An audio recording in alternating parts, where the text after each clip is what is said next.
Magic നോവലിലേക്ക് സ്വാഗതം. തറവാട് part 8. ശങ്കരമംഗലത്തൊരു ദുരന്തം സംഭവിച്ചപ്പോൾ സ്നേഹിച്ച പെണ്ണിനെ മറന്നു പുതിയ ബന്ധം തേടി പോയവൻ ഇന്നും പ്രിയംവദയുടെ കണ്ണുകൾ തോർന്നിട്ടില്ല. അല്ല, നിന്നോട് എനിക്ക് വലിയ സ്നേഹമാ. ഒത്തിരി സഹായം ചെയ്തതല്ലേ നീയും നിന്റെ കുടുംബവും. അത് മറക്കാൻ പറ്റുമോ? എത്ര നിയന്ത്രിച്ചിട്ടും ഹരിയിൽ നിന്ന് വാക്കുകൾ തെറിച്ചു വീണു. ഉണ്ണിയുടെ ഇരു കണ്ണുകളുടെയും കോണുകളിൽ ഓരോ തുള്ളി നീർമുത്തുകൾ ഉരുണ്ടുകൂടുന്നത് ഹരി കണ്ടില്ല. ഉണ്ണി, ആരെ ശപിക്കണമെന്ന് എനിക്ക് ആശയില്ല, ശപിച്ചാൽ ഫലിക്കണമെന്നുമില്ല. എന്നാലും പറയുകയാണ്, പ്രിയംവദയുടെ കണ്ണീരിൽ നീ വെന്തുരുകും.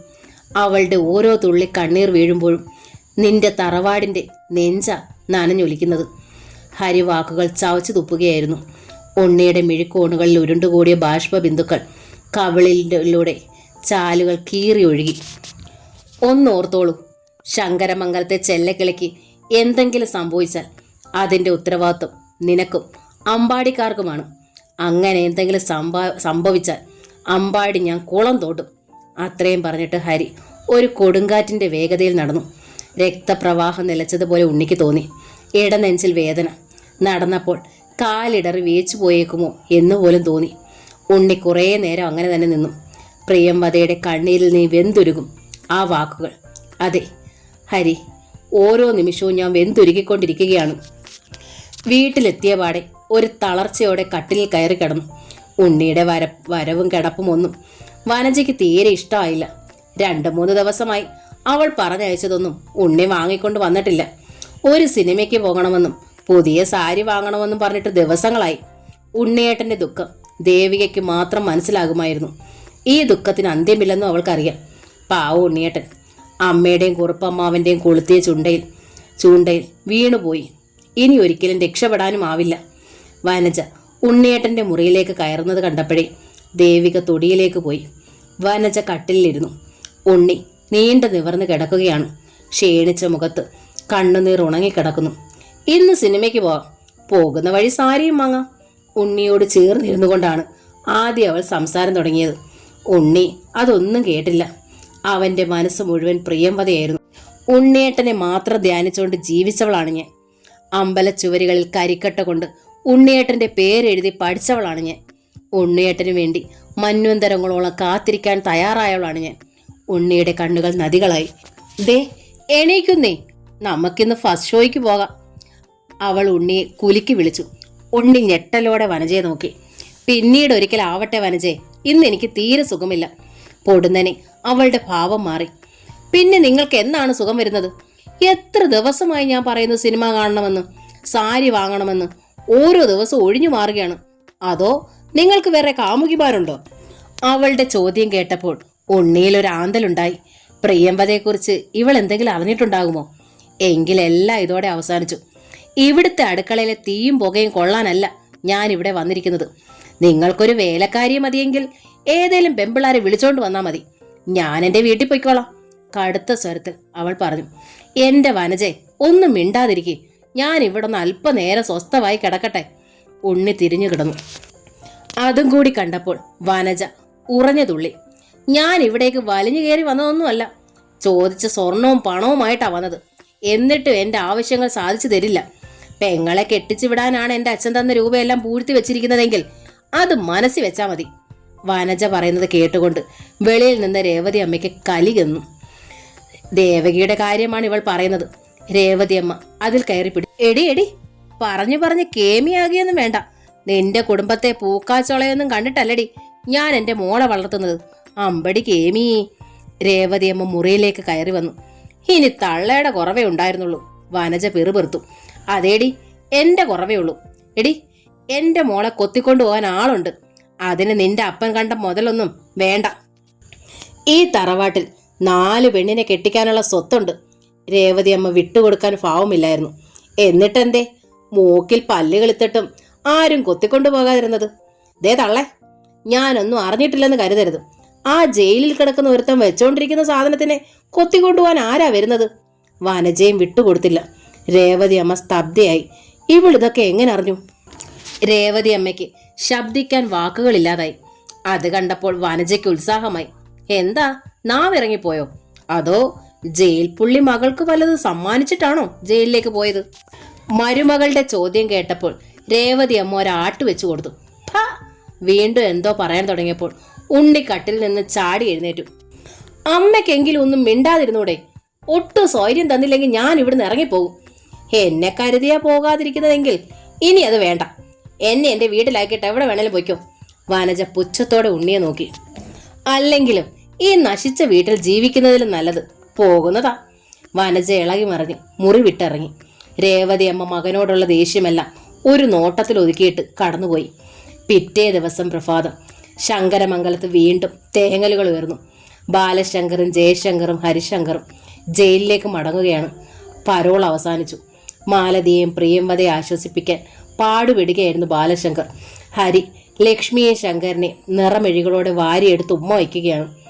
ജയൻ മാത്രം വഴിയിലേക്ക് കണ്ണും നട്ടു നിന്നു. ദേവികയെ ഒരിക്കൽ കൂടി ഒന്ന് കാണാൻ. അപ്പോഴേക്കും സുദേവൻ കാറുമായി എത്തിയപ്പോഴേക്കും മാലതയിൽ അവശേഷിച്ചിരുന്ന ശക്തിയും ചോർന്നുപോയി.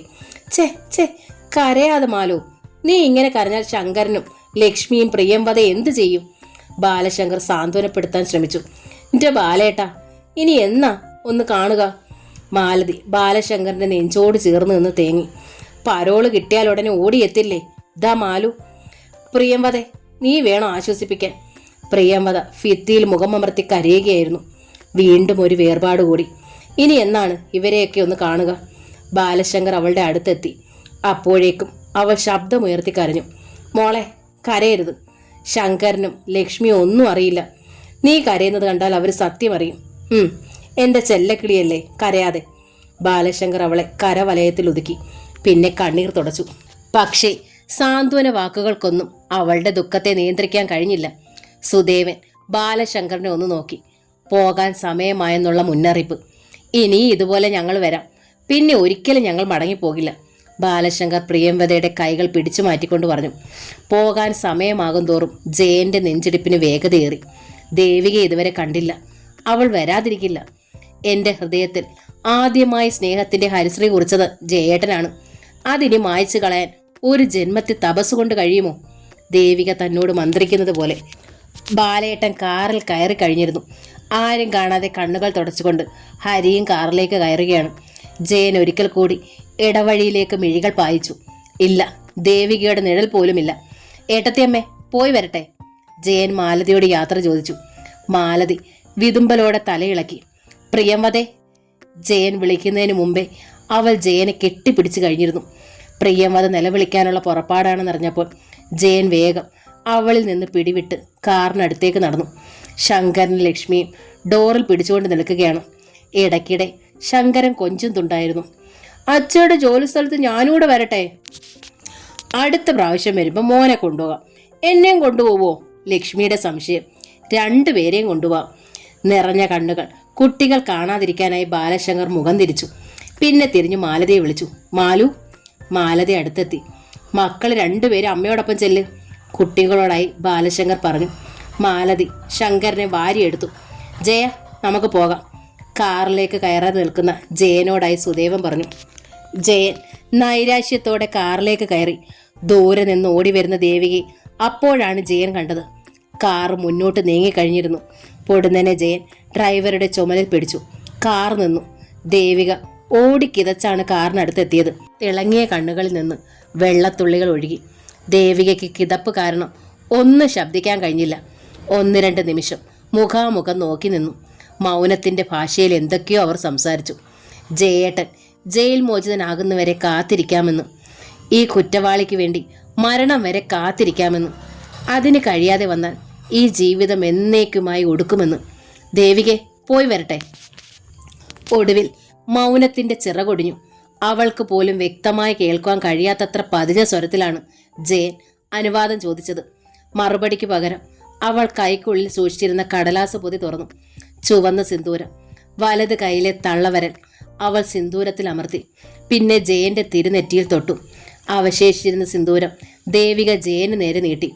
ജയൻ ഒരു നിമിഷം ആ സിന്ദൂരത്തിലേക്കും അവളുടെ മുഖത്തേക്ക് നോക്കി. അപ്പോൾ അവളുടെ നെറ്റിയിൽ സിന്ദൂരപ്പൊട്ടില്ലായിരുന്നു. ജയൻ ഒരു നിമിഷം എന്തോ ഓർത്തിട്ട് അവളുടെ നെറ്റിയിൽ സിന്ദൂരപ്പൊട്ട് തൊടിയിച്ചു. ദേവികയുടെ ചുണ്ടിൽ വിഷാദത്തിന്റെ നേർത്തൊരു പുഞ്ചിരി വിരിഞ്ഞു. അവൾ ഒരു നിമിഷാർത്ഥം മാത്രം ജയനെ നോക്കിയിട്ട് ചൂണ്ടുവിരൽ സിന്ദൂരത്തിൽ മുക്കി ജയൻ തൊട്ടുകൊടുത്ത പൊട്ടിന് മുകളിൽ ഒരു പൊട്ടുകൂടി തൊട്ടു. ജയനിൽ ചെറിയൊരു നടുക്കം. ബാലശങ്കർ ഹരിയുമൊക്കെ അവിശ്വസനീയതയോടെ ദേവികയെ നോക്കി. വിവാഹിതരായ പെൺകുട്ടികൾ മാത്രമേ 2 പൊട്ട് തൊടാറുള്ളൂ. അപ്പോൾ ദേവിക, ജയേട്ടൻ മടങ്ങി വരും വരെ ഞാൻ കാത്തിരിക്കും, അവൾ മന്ത്രിച്ചു. ഇനിയും ദേവികയുടെ മുഖത്തേക്ക് നോക്കിയാൽ തകർന്നു പോകും. ജയൻ ഡ്രൈവറുടെ തോളിൽ പിടിച്ചു. കാർ മുന്നോട്ട് നീങ്ങി. ഒരിക്കൽ പോലും ജയൻ തിരിഞ്ഞു നോക്കിയില്ല. അതിനുള്ള ശക്തി അവനില്ലായിരുന്നു. ശങ്കരമംഗലത്തെ ആണുങ്ങളെല്ലാം വീണ്ടും ജയിലിലേക്ക് പോയെന്നറിഞ്ഞപ്പോൾ മുതൽ ചാണ്ടിക്കുഞ്ഞിൻ്റെ മനസ്സ് പ്രിയംവദയെ തേടാൻ തുടങ്ങി. പ്രിയംവദയെ തന്നിലേക്ക് അടുപ്പിക്കാനുള്ള വഴികളെക്കുറിച്ച് അവൻ ആലോചിച്ചു. സിനിമയിൽ അഭിനയിക്കാമെന്ന് പറഞ്ഞ് കോടമ്പാക്കത്ത് എത്തുന്ന പെൺകുട്ടികളെ ആയിരുന്നെങ്കിൽ ആദ്യത്തെ കൂടിക്കാഴ്ചയിൽ തന്നെ തൻ്റെ കിടക്കയിൽ എത്തിക്കുമായിരുന്നു. അല്ലാത്തവരെ പണം കാട്ടി വീഴിക്കാമായിരുന്നു. അത്തരത്തിലൊരുവളല്ല പ്രിയംവദ. പണത്തിലും പ്രലോഭനത്തിലും വീഴുന്നവളല്ല. ഒരാഴ്ചയായി ചാണ്ടിക്കുഞ്ഞിൻ്റെ ആലോചന അതുമാത്രമായിരുന്നു. ഇവളേക്കാൾ സുന്ദരികളായ എത്രയോ പെൺകുട്ടികളെ താൻ കണ്ടിരിക്കുന്നു, പല പ്രായത്തിലും തരത്തിലുമുള്ളവർ. പക്ഷേ ഇവളിലെ ശാലീനത മറ്റൊരു പെൺകുട്ടിയിലും കാണാൻ കഴിഞ്ഞിട്ടില്ല. അതിലുപരി മധുരമായൊരു പ്രതികാരവും തൻ്റെ ലക്ഷ്യമാണ്. ചേട്ടൻ തോറ്റെടുത്ത് അനുജന്റെ വിജയം. ശങ്കരമംഗലത്തെ തമ്പ്രാട്ടി കന്നുകുഴി ചാണ്ടിക്കുഞ്ഞിനോടൊപ്പം ജീവിക്കണം. ചാണ്ടിക്കുഞ്ഞിൻ്റെ കുട്ടികളെ അവൾ പ്രസവിക്കണം. അത് തൻ്റെ ഒരു വാശിയാണ്. ചാണ്ടിക്കുഞ്ഞ് ശങ്കരമംഗലത്ത് ഞങ്ങൾ ഇല്ലാത്തപ്പോഴും വന്നു എന്നറിഞ്ഞു. മേലിൽ വരരുത്. ഹരിയുടെ സ്വരം ചാണ്ടിക്കുഞ്ഞിൻ്റെ തലയ്ക്കുള്ളിൽ 1000 പ്രാവശ്യം പ്രതിധ്വനിച്ചു. ചാണ്ടിക്കുഞ്ഞ് പൊട്ടിച്ചിരിച്ചു. മേശപ്പുറത്തിരുന്ന മദ്യം നിറച്ച ഗ്ലാസ് എടുത്ത് ഒറ്റ വലിക്ക് മദ്യം അകത്താക്കി. പിന്നെയും മദ്യക്കുപ്പിയിൽ നിന്ന് ഗ്ലാസ്സിലേക്ക് പകർന്നു. വീണ്ടും വീണ്ടും കുടിച്ചു. ഈ ചാണ്ടിക്കുഞ്ഞ് ശങ്കരമംഗലത്തേക്ക് ഇനും വരും ഹരിക്കുട്ട, പലപ്പോഴും വരും. പൊട്ടിച്ചിരിച്ചുകൊണ്ട് ചാണ്ടിക്കുഞ്ഞ് പുലമ്പി. ശങ്കരമംഗലത്തെ കൊച്ചു തമ്പ്രാട്ടി ജീവിച്ചിരിക്കുന്നിടത്തോളം കാലം ഈ ചാണ്ടിക്കുഞ്ഞ് അവിടെ വരും. ചാണ്ടിക്കുഞ്ഞിൻ്റെ പൊട്ടിച്ചിരി കേട്ടുകൊണ്ടാണ് കുറുപ്പും കല്ലറയ്ക്കൻ ജോർജ് കുട്ടിയും തിണ്ണയിലേക്ക് കയറിയത്. അകത്ത് മറ്റാരോ ഉണ്ടെന്നുള്ള ധാരണയിൽ അവർ രണ്ടുപേരും തിണ്ണയിൽ പതുങ്ങി നിന്നു. ചാണ്ടിക്കുഞ്ഞ് നല്ല സന്തോഷത്തിലാണല്ലോ. ആരാ കൂടെയുള്ളതെന്ന് നമുക്ക് നോക്കാം, കല്ലറയ്ക്കൻ ജോർജ് കുട്ടി കുറുപ്പിന്റെ ചെവിയിൽ അടക്കം പറഞ്ഞു. ശരിയാ, തമിഴ്നാട്ടിലെ ഏതെങ്കിലും കള്ളന്മാരായിരിക്കും. കുറുപ്പ് കല്ലറയ്ക്കന്റെ അഭിപ്രായത്തോട് യോജിച്ചു. അവർ രണ്ടുപേരും വാതിലിന്റെ വിടവിലൂടെ അകത്തേക്ക് നോക്കി. ചാണ്ടിക്കുഞ്ഞിന്റെ സൂക്ഷ്മദൃഷ്ടി അതിനു മുമ്പേ അവരെ കണ്ടെത്തി കഴിഞ്ഞിരുന്നു. തമിഴ്നാട്ടിലല്ല താനിപ്പോൾ ജീവിക്കുന്നതെങ്കിലും ചാണ്ടിക്കുഞ്ഞ് വളരെ ശ്രദ്ധയോടെയാണ് കഴിയുന്നത്. ഇന്ത്യ മുഴുവൻ വലവിരിക്കാനുള്ള സ്വാധീനവും ശക്തിയും മുത്തുസ്വാമിക്കുണ്ടെന്ന് ചാണ്ടിക്കുഞ്ഞിനറിയാം. ചതിയും വഞ്ചനയും ഒരിക്കലും മുത്തുസ്വാമി പുറക്കില്ല. മുത്തുസ്വാമിയോട് ഇത് രണ്ടും താൻ ചെയ്തു. അതുകൊണ്ട് തന്നെ ഭാരതത്തിൽ എവിടെ ഒളിച്ചാലും വളരെ കരുതൽ വേണം. ആരടാ ഒളിഞ്ഞു നോക്കുന്നേ? കനത്ത സ്വരത്തിൽ അകത്തു നിന്ന് ചോദ്യം ഉയർന്നപ്പോൾ കുറുപ്പും കല്ലറയ്ക്കനെ ഞെട്ടി. ചാണ്ടിക്കുഞ്ഞ് അവരെ കണ്ടുവെങ്കിലും അത് പുറമേ കാണിക്കാതെ വാതിൽ തുറന്ന് ചോദിച്ചു, നിങ്ങളായിരുന്നോ? ആ, ഇരിക്കേ. ചാണ്ടിക്കുഞ്ഞിൽ നിന്ന് സൗമ്യമായ വാക്കുകൾ കേട്ടപ്പോൾ ആശ്വാസത്തോടെ ഇരിക്കാൻ തുടങ്ങുമ്പോഴാണ് ചാണ്ടിക്കുഞ്ഞിൻ്റെ കയ്യിലിരിക്കുന്ന ചെറിയൊരു തോക്ക് കുറുപ്പിൻ്റെ കണ്ണിൽപ്പെട്ടത്. ഭയത്തോടെ കുറുപ്പ് നിന്നതേ ഉള്ളൂ. എന്താ കുറുപ്പ് ചേട്ടാ മിഴിച്ചു നോക്കുന്നത്? ചാണ്ടിക്കുഞ്ഞ് ചോദിച്ചു. ചാണ്ടിക്കുഞ്ഞിൻ്റെ കയ്യിലിരിക്കുന്നത് പിള്ളേര് കളിക്കുന്ന സാധനമാണോ അതോ പൊട്ടുന്നതാണോ? കുറുപ്പ് മടിച്ചാണ് ചോദിച്ചത്. കല്ലറയ്ക്കനും അപ്പോഴാണ് അത് കണ്ടത്. പൊട്ടുന്ന സാധനം തന്നെയാണ്. സിനിമാ ഫീൽഡിലുള്ളവർക്ക് ഇതൊക്കെ വേണം. ചാണ്ടിക്കുഞ്ഞ് തോക്ക് അലസമായ അകത്തെ കട്ടിലേക്ക് ഇട്ടു. തൻ്റെ കയ്യിൽ ഇതൊക്കെ ഉണ്ടെന്ന് ഇവരറിയുന്നതിന് വേണ്ടി തന്നെയായിരുന്നു ചാണ്ടിക്കുഞ്ഞ് അതുമായി ഇറങ്ങി വന്നത്. ഇവർ മറ്റുള്ളവരോടും പറയും. നിങ്ങളെന്താ ഇറങ്ങിയത്? ചാണ്ടിക്കുഞ്ഞ് ചോദിച്ചു. വെറുതെ ഇതുവഴി വന്നപ്പോൾ ഒന്ന് കയറിയെന്നേ ഉള്ളൂ, കല്ലറയ്ക്കനാണ് മറുപടി പറഞ്ഞത്. ഇവർ വെറുതെ വന്നതല്ലെന്ന് ചാണ്ടിക്കുഞ്ഞിനെ അറിയാമായിരുന്നു. ചാണ്ടിക്കുഞ്ഞ് അറിഞ്ഞോ, ശങ്കരമംഗലത്തുള്ളവന്മാർ പിന്നെയും ജയിലിലോട്ട് പോയി. ഇപ്പോഴാ ഒരു സമാധാനമായത്. കല്ലറയ്ക്കൻ ആരോടെന്നില്ലാതെ പറഞ്ഞു. അവരിവിടെ ഉണ്ടെങ്കിൽ സമാധാനക്കേട്? ആ, അത് ചാണ്ടിക്കുഞ്ഞിന് അറിയില്ലേ? ചാണ്ടിക്കുഞ്ഞ് തിരിച്ചു വന്നതിന് എനിക്കും കുറുപ്പ് ചേട്ടനുമല്ലേ കുറ്റം മുഴുവൻ. ഞങ്ങൾ എഴുത്തെഴുതി വരുത്തിയതാണെന്നും പറഞ്ഞ് ഹരി ഞങ്ങളെ ഭീഷണിപ്പെടുത്താനും തല്ലാനും ഒക്കെ വന്നില്ലേ? കല്ലറയ്ക്കന് ഉത്സാഹമായി. ദേവസിയെ കൊന്നതിന്റെ പ്രതികാരം ചെയ്യാനാണ് ചാണ്ടിക്കുഞ്ഞ് വന്നിരിക്കുന്നതെന്ന്. എന്തോ ചെയ്യാനാ? ചാണ്ടിക്കുഞ്ഞ് മൗനം പാലിച്ചതേ ഉള്ളൂ. തൻ്റെ നീക്കം ആരും അറിയരുത്. ലക്ഷ്യത്തിലെത്തുന്നത് വരെ തികച്ചും മാന്യനായിരിക്കണം. മദ്യത്തിന്റെ ലഹരിയിൽ ബോധം നഷ്ടപ്പെട്ട് വീമ്പിളക്കുന്നവനല്ല ചാണ്ടിക്കുഞ്ഞ്. ചാണ്ടിക്കുഞ്ഞുള്ളാലെ ചിരിച്ചു. ജോർജ് കുട്ടി പറയുന്നത് നേരാ ചാണ്ടിക്കുഞ്ഞെ. ഹരി എൻ്റെ വീട്ടിലും വന്ന് വഴക്കുണ്ടാക്കി. ചാണ്ടിക്കുഞ്ഞ് ചേട്ടനെ കൊന്നതിൻ്റെ പകരം ചോദിക്കാനാ വന്നതെങ്കിൽ ചേട്ടൻ്റെ അനുഭവം തന്നെ ആയിരിക്കുമെന്നാ അവൻ പറഞ്ഞത്.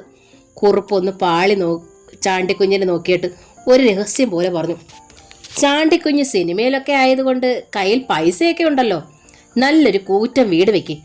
എന്നിട്ട് ശങ്കരമംഗലത്തെ പെണ്ണിനെ കല്യാണം കഴിച്ച് ഇവിടെ താമസിക്കണം. ദേവസി ഒന്ന് അവളെ തൊട്ടതിനല്ലേ കൊന്നത്. അതിന്റെ പ്രതികാരം ചെയ്യേണ്ടത് ഇങ്ങനെ വേണം. ചാണ്ടിക്കുഞ്ഞിന്റെ ഭാര്യയായിട്ട് അവൾ ഇവിടെ ജീവിക്കുന്നത് അവന്മാരെ കാണണം. എന്നിട്ടും ചാണ്ടിക്കുഞ്ഞിൽ നിന്ന് അനുകൂലമായ മറുപടി ഉണ്ടായില്ല. കുറുപ്പനും കല്ലറയ്ക്കനും നിരാശയായി.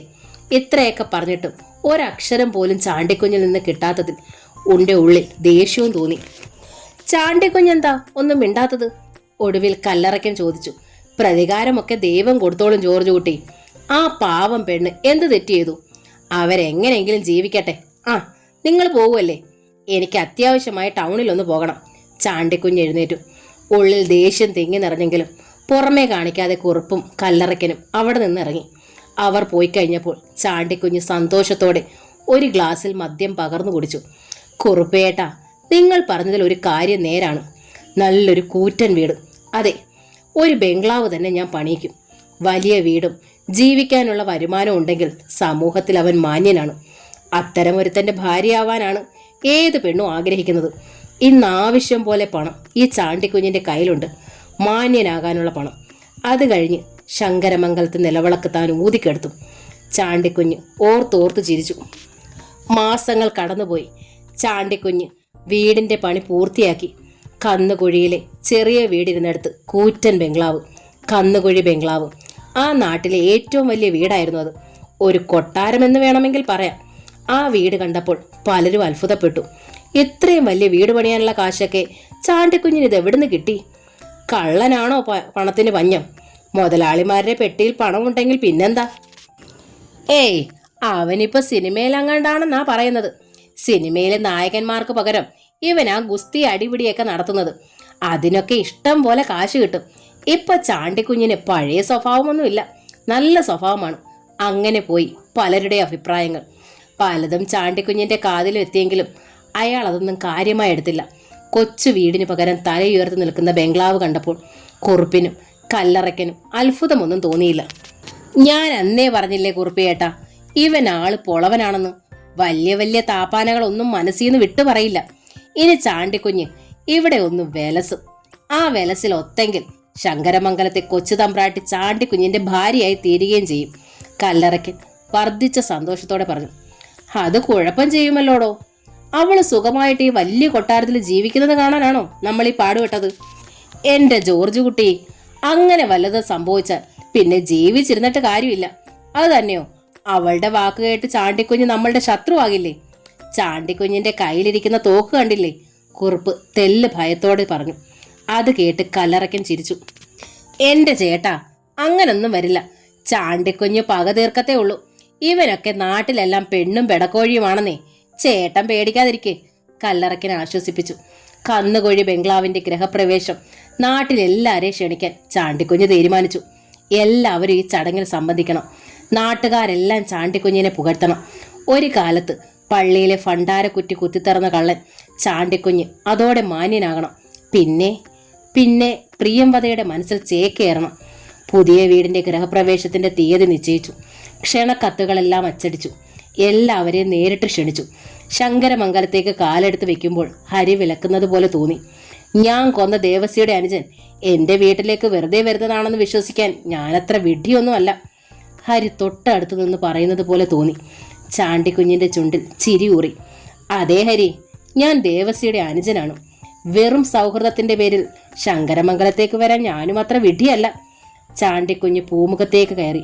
കോളിംഗ് ബെല്ലിൽ വിരലമർത്തിയപ്പോൾ വാതിൽ തുറന്നത് പ്രിയംവദയായിരുന്നു. മാസങ്ങൾക്ക് ശേഷം ചാണ്ടിക്കുഞ്ഞ് ആദ്യം വരികയായിരുന്നു. ഇഷ്ടമില്ലാത്തടത്ത് വീണ്ടും വീണ്ടും വലിഞ്ഞു കയറി ചെന്നാൽ കൂടുതൽ വെറുക്കത്തേ ഉള്ളൂ. പ്രിയംവദയും മാലതിയും തന്നെ വെറുക്കാൻ പാടില്ല. പെണ്ണുങ്ങളുള്ള വീട്ടിൽ കയറി നടക്കുന്ന വായി നോക്കിയാകാൻ പാടില്ല. പൂമുഖത്ത് നിൽക്കുന്ന ചാണ്ടിക്കുഞ്ഞിനെ കണ്ടപ്പോൾ പ്രിയംവദ വിറയ്ക്കാൻ തുടങ്ങി. ഇയാള് വന്നിരുന്നെങ്കിൽ കതക് തുറക്കില്ലായിരുന്നു. മാസങ്ങളോളം വരാതിരുന്നപ്പോൾ ഒരിക്കലും വരില്ലെന്ന് കരുതി. പ്രിയംവദയുടെ ഏട്ടത്തിയമ്മ എവിടെ? ചാണ്ടിക്കുഞ്ഞ് ഹൃദ്യമായി പുഞ്ചിരിച്ചുകൊണ്ട് ചോദിച്ചു. അവൾക്ക് ആശ്വാസം തോന്നി. അവൾ ഏട്ടത്തി അമ്മേ വിളിക്കാനായി തിരിഞ്ഞപ്പോൾ ചാണ്ടിക്കുഞ്ഞ് പറഞ്ഞു, നിൽക്ക്. ആദ്യം ചാണ്ടിക്കുഞ്ഞ് അവളുടെ മുഖത്തേക്ക് സാഗൂതം നോക്കി. ആ മുഖത്ത് ഭയം ഇരട്ടിക്കുന്നത് കണ്ടു. തന്നോടുള്ള ഭയം അവളിൽ നിന്ന് വിട്ടുപോയിട്ടില്ലെന്ന് മനസ്സിലായി. ഞാൻ മനുഷ്യരെ പിടിച്ചിരുന്ന മൃഗമൊന്നുമല്ല പ്രിയംവദേ. പ്രിയംവദയ്ക്ക് ഇപ്പോഴും എന്നെ ഭയമാണ് അല്ലേ? അവൾ മുഖം കുനിച്ചു നിന്നതേ ഉള്ളൂ. ഇവൾ തന്നിൽ നിന്ന് ഓടി ഒളിക്കാനാണ് ആഗ്രഹിക്കുന്നതെന്ന് ചാണ്ടിക്കുഞ്ഞിനെ അറിയാമായിരുന്നു. ഇവളെ കൂടുതൽ വിഷമിപ്പിക്കാതിരിക്കുന്നതാണ് ബുദ്ധി. പ്രിയംവദേ, ഞാനൊരു കൊച്ചു വീട് പണിതു. അതിൻ്റെ കയറി താമസത്തിന് ക്ഷണിക്കാനാണ് ഞാൻ വന്നത്. ഇതാ. ചാണ്ടിക്കുഞ്ഞ് ക്ഷണക്കത്ത് അവൾക്ക് നേരെ നീട്ടി. വാങ്ങാൻ ആദ്യമൊന്നും മടിച്ചെങ്കിലും അത് മര്യാദയല്ലെന്നറിയാമായിരുന്നതുകൊണ്ട് അവൾ വിറയ്ക്കുന്ന കൈകളോടെ അത് വാങ്ങി. എൻ്റെ വലിയൊരു ആഗ്രഹമാണിത്. ഇനി ഞാൻ ഈ നാട്ടിൽ സ്ഥിരതാമസക്കാരനാണ്. സിനിമാരംഗം മടുത്തു. അല്പ സമ്പാദ്യം ഉണ്ടാക്കിയതുകൊണ്ട് സ്വസ്ഥമായി ഇവിടെ എങ്ങാനും ജീവിക്കാമെന്ന് കരുതി. പ്രിയംവദ തീർച്ചയായും വരണം. ചാണ്ടിക്കുഞ്ഞ് വാക്കുകളിൽ സൗമ്യത വരുത്താൻ ആവും വിധം ശ്രമിച്ചു. അപ്പോഴേക്കും മാലതി എത്തി. ഹാ, ഞാൻ ചേച്ചി അന്വേഷിക്കുകയായിരുന്നു. എൻ്റെ പുതിയ വീടിൻ്റെ കയറി താമസത്തിന് ക്ഷണിക്കാൻ വന്നതാണ്. ചാണ്ടിക്കുഞ്ഞ് സൗഹൃദം നടിച്ചു. നിങ്ങൾക്കൊക്കെ വരാൻ ബുദ്ധിമുട്ടുണ്ടെന്നറിയാം, എങ്കിലും വരണം. എൻ്റെ ചേട്ടൻ ആഭാസനാണെന്ന് കരുതി എന്നെ ആ ത്രാസിൽ തൂക്കരുത്. മാലതി മറുപടിയൊന്നും പറഞ്ഞില്ല. വാതിലിന് മറവിലേക്ക് പ്രിയംവദ മാറി. എങ്കിൽ ഞാൻ ഇറങ്ങട്ടെ, ഇനിയും കുറേ പേരെ കൂടി ക്ഷണിക്കാനുണ്ട്. ധൃതിയിൽ ചാണ്ടിക്കുഞ്ഞ് നടന്നു. ചാണ്ടിക്കുഞ്ഞ് വീട് വെച്ച കാര്യം ദേവിക പറഞ്ഞ് മാലതിയും പ്രിയംവദയെ അറിഞ്ഞിരുന്നു. പ്രിയംവദ കയ്യിലിരുന്ന ക്ഷണക്കത്ത് ചുരുട്ടിക്കൂട്ടി ദൂരെ എറിഞ്ഞു. ഇയാളാണ് വന്നിരുന്നതെങ്കിൽ കതകു തൂടി തുറക്കില്ലായിരുന്നു ഞാൻ. പ്രിയംവദ പറഞ്ഞു, ദേവസ്യയെ പോലെയാണെന്ന് തോന്നുന്നില്ല. അന്ന് വന്നതിന് ശേഷം ഇന്നാണല്ലോ വരുന്നത്. ചിലപ്പോൾ എല്ലാം അഭിനയമായിരിക്കും. ഏതായാലും നമ്മൾ സൂക്ഷിക്കാനുള്ളത് സൂക്ഷിക്കണം. മാലതി വാതിലടച്ചു. ചാണ്ടിക്കുഞ്ഞ് നേരെ പോയത് പള്ളിയിലേക്കാണ്. വീട് കൂതാശയ്ക്ക് വികാരിയച്ഛനെ ക്ഷണിക്കാൻ. ചാണ്ടിക്കുഞ്ഞിൻ്റെ പുതിയ വീട് കാണാൻ പലരും വന്നു. നാട്ടിലാകെ അതൊരു സംഭവമായി. ഇത്രയും വലുതും മനോഹരവുമായ ഒരു വീട് ആ വീട്ടിൽ വേറെ ഉണ്ടായിരിക്കുന്നില്ല. വീടിന് മുന്നിൽ മാർബിളിൽ കൊത്തിയ ഒരു ഫലകവും വെക്കാൻ ചാണ്ടിക്കുഞ്ഞ് മറന്നില്ല. കന്നുകുഴി ബംഗ്ലാവും. ഗൃഹപ്രവേശത്തിന് പലരും വന്നു. ചിലർ വന്നില്ല. കുറുപ്പും കല്ലറയ്ക്കൻ ജോർജ് കുട്ടിയും എല്ലാറ്റിനും മുന്നിലുണ്ടായിരുന്നു. വികാരിയച്ഛൻ കൂതാശ നടത്തിയതിന് ശേഷം ക്ഷണിക്കപ്പെട്ടവർക്കെല്ലാം ഗംഭീര സൽക്കാരവും ഉണ്ടായിരുന്നു. ശങ്കരമംഗലത്ത് നിന്ന് ആരും വന്നില്ല. വരില്ലെന്നറിയാമായിരുന്നത് കൊണ്ട് ചാണ്ടിക്കുഞ്ഞിന് പ്രയാസമൊന്നും തോന്നിയില്ല. വരുമെന്നുള്ള പ്രതീക്ഷയോടെ അല്ല ക്ഷണിച്ചത്. താൻ ബംഗ്ലാവ് പണിതത് പ്രിയംവദ അറിയണം. തൻ്റെ കയ്യിൽ ധാരാളം പണമുണ്ടെന്നും അന്തസ്സായി ജീവിക്കാൻ ആഗ്രഹമുള്ളവനാണെന്നും അവൾ മനസ്സിലാക്കണം. അതുമാത്രമേ ആഗ്രഹിച്ചുള്ളൂ. സൽക്കാരമെല്ലാം കഴിഞ്ഞ് ആളുകൾ പിരിഞ്ഞു പോകുന്നതിന് മുമ്പ് ചിലരെങ്കിലും ചാണ്ടിക്കുഞ്ഞിനെ പുകഴ്ത്താൻ മറന്നില്ല. പണ്ട് പുച്ഛത്തോടെ നോക്കിയവരും കന്നുകുഴിയിലേക്ക് തിരിഞ്ഞു നോക്കാത്തവരുമായ ബന്ധുക്കളും അയൽക്കാരുമൊക്കെ തന്നെയും കുടുംബത്തെയും പുകഴ്ത്തുന്നത് കേട്ടപ്പോൾ ചിരിക്കാൻ തോന്നി. ചില ബന്ധുക്കളൊക്കെ ചാണ്ടിക്കുഞ്ഞിന് വേണ്ടി നല്ല കുടുംബത്തിലെ സുന്ദരികളായ പെൺകുട്ടികളെ ആലോചിക്കാമെന്നുള്ള വാഗ്ദാനവുമായാണ് മടങ്ങിയത്. ഒടുവിൽ കുറുപ്പും കല്ലറയ്ക്കനും മാത്രം അവശേഷിച്ചു. ചില കാര്യത്തിനൊക്കെ ഇവരെ ഉപയോഗിക്കാമെന്ന് ചാണ്ടിക്കുഞ്ഞിനും അറിയാമായിരുന്നു. അവരെ രണ്ടുപേരെയും ചാണ്ടിക്കുഞ്ഞ് സ്വകാര്യ മുറിയിലേക്ക് കൊണ്ടുപോയി. ചാണ്ടിക്കുഞ്ഞിൽ നിന്നും പ്രത്യേക പരിഗണന കിട്ടിയപ്പോൾ കുറുപ്പിനും കല്ലറയ്ക്കനും സന്തോഷമായി. വിദേശ മദ്യക്കുപ്പി കൂടി കണ്ടപ്പോൾ സന്തോഷം പരമോന്നതിയിലെത്തി. എൻ്റെ ചാണ്ടിക്കുഞ്ഞെ, അടുത്ത പഞ്ചായത്ത് തെരഞ്ഞെടുപ്പിൽ ഈ വാർഡിൽ നിന്ന് ചാണ്ടിക്കുഞ്ഞ് മത്സരിക്കണം. ജയിപ്പിക്കുന്ന കാര്യം ഞങ്ങളേറ്റു. ജയിച്ച് പഞ്ചായത്ത് പ്രസിഡന്റ് ആകണം. കല്ലറയ്ക്കൻ ഉച്ചത്തിൽ പറഞ്ഞു. ജോർജ് കുട്ടി പറഞ്ഞത് ശരിയാ, ചാണ്ടിക്കുഞ്ഞ് പഞ്ചായത്ത് പ്രസിഡന്റ് ആകണം. കല്ലറയ്ക്കനെ കുറുപ്പ് പിന്താങ്ങി. രണ്ടുപേരും നല്ല ലഹരിയിലായിരുന്നു. ചാണ്ടിക്കുഞ്ഞ് എല്ലാം കേട്ട് പുഞ്ചിരിച്ചതേ ഉള്ളൂ. ഈ ബംഗ്ലാവ് കണ്ടാൽ ശങ്കരമംഗലത്തെ കൊച്ചു തമ്പുരാട്ടി കറങ്ങി വീഴും. ചാണ്ടിക്കുഞ്ഞിന്റെ കാൽക്കൽ വീഴും. കല്ലറയ്ക്കൻ ജോർജ് കുട്ടിയാ പറയുന്നത്. ജോർജ് കുട്ടിക്ക് കരുതാക്ക. പറഞ്ഞാൽ പറയണത് പോലെ ഫലിക്കും ചാണ്ടിക്കുഞ്ഞെ. കുറുപ്പ് ഒന്നുകൂടി നിവർത്തിരുന്നിട്ട് ചോദിച്ചു, ശങ്കരമംഗലത്ത് കൂടി ഒന്ന് വിളിക്കാമായിരുന്നില്ലേ? ശങ്കരമംഗലത്ത് താൻ പോയത് ആരും അറിയണ്ടെന്ന് ചാണ്ടിക്കുഞ്ഞിന് നിർബന്ധം ഉണ്ടായിരുന്നു. എന്തിനാ കുറുപ്പേട്ടാ അതൊക്കെ എല്ലാരെയും അറിയിക്കുന്നത്? തന്നെയുമല്ല, ആണുങ്ങളില്ലാത്തടത്ത് ചെല്ലുന്നത് ശരിയല്ലല്ലോ. നല്ല ലഹരിയോടെയായിരുന്നു കല്ലറയ്ക്കനും കുറുപ്പും മടങ്ങിയത്. ചാണ്ടിക്കുഞ്ഞ് ബംഗ്ലാവിന് മുന്നിൽ തല ഉയർത്തി നിന്നു. പിന്നെയും ദിവസങ്ങൾ കഴിഞ്ഞു. മാലതിയും പ്രിയംവദയും എല്ലാ വിവരങ്ങളും അറിയുന്നുണ്ടായിരുന്നു. ഓരോ ദിവസവും അവർ ഭയത്തോടെയാണ് കഴിഞ്ഞുകൂടിയത്. ചാണ്ടിക്കുഞ്ഞ് ഇനിയും വരുമെന്ന് അവർക്കറിയാമായിരുന്നു. പലപ്പോഴും ദേവിക വരുമ്പോൾ നാട്ടിലുള്ള കാര്യങ്ങളെല്ലാം അവൾ പറയും. അന്ന് വന്നത് പുതിയ വാർത്തയുമായിട്ടായിരുന്നു. ഉണ്ണിയേട്ടൻ മാറി താമസിക്കാൻ പോവുക. അതെന്താ? മാലതി ചോദിച്ചു. വനജേട്ടത്തിക്ക് ഞങ്ങളോടൊപ്പം താമസിക്കാൻ പറ്റില്ലാന്നു. അതേക്കുറിച്ച് വഴക്ക് പിടിച്ച് പോയിട്ട് ഒരു മാസമായി. ഇന്നലെ ഉണ്ണിയേട്ടൻ ചെന്ന് കൂട്ടിക്കൊണ്ടു വന്നു. വനജയ്ക്ക് വിശേഷം വല്ലതുമായോ? ആദ്യം ഉണ്ണിയേട്ടൻ കൂട്ടിക്കൊണ്ടു വരുന്നില്ല എന്ന് പറഞ്ഞതാ, എവിടെയും പൊയ്ക്കോട്ടേന്നു. പിന്നെ തിരിച്ചു കൂട്ടിക്കൊണ്ടുവന്നത് വിശേഷമായതുകൊണ്ടാ. ഇത് 5-ാം മാസമാ. ദേവിക തുടർന്നു. പ്രസവം കഴിഞ്ഞ് പുതിയ വീട്ടിലേക്ക് മാറി താമസിക്കാനാ. അത് കേട്ടപ്പോൾ പ്രിയംവദയിൽ ഒരു നീറ്റലുണ്ടായി. ഉണ്ണിയേട്ടൻ്റെ കുട്ടികളെ പ്രസവിക്കാൻ താൻ എന്തു കൊതിച്ചിരുന്നു. ഒന്നും സഫലമായില്ല. വീണ്ടും ദേവികയുടെ സ്വരം. ഇന്നലെ അച്ഛൻ പ്രിയംവദയുടെ കാര്യം പറഞ്ഞു. അമ്മ വനചേട്ടത്തിയുടെ കുറ്റം പറഞ്ഞപ്പോൾ. ശങ്കരമംഗലത്തെ ലക്ഷ്മിക്കുട്ടിയുടെ ശാപമാണെന്ന് എല്ലാം അനുഭവിച്ചോളാൻ. അത് പറയുമ്പോൾ അച്ഛൻ്റെ കണ്ണുകൾ നിറയുന്നത് ഞാൻ കണ്ടു മാലുവേട്ടത്തി. ദേവികയുടെ കൺപീലികൾ നനഞ്ഞു. അതികഠിനമായ ഹൃദയവ്യതയോടെ. ഇനിയും ഇവിടെ നിന്നാൽ നെഞ്ചു പൊട്ടിപ്പോകും. പ്രിയംവദയുടെ മുന്നിൽ വെച്ച് ഒന്നും പറയേണ്ടിയിരുന്നില്ലെന്ന് ദേവികയ്ക്ക് തോന്നി. വെറുതെ അവളെ എന്തിനു കരയിക്കുന്നു? ആ കുറ്റബോധത്താൽ ദേവിക മുഖം കുനിച്ചു. മാലതിയും വല്ലാതെ നിൽക്കുകയായിരുന്നു.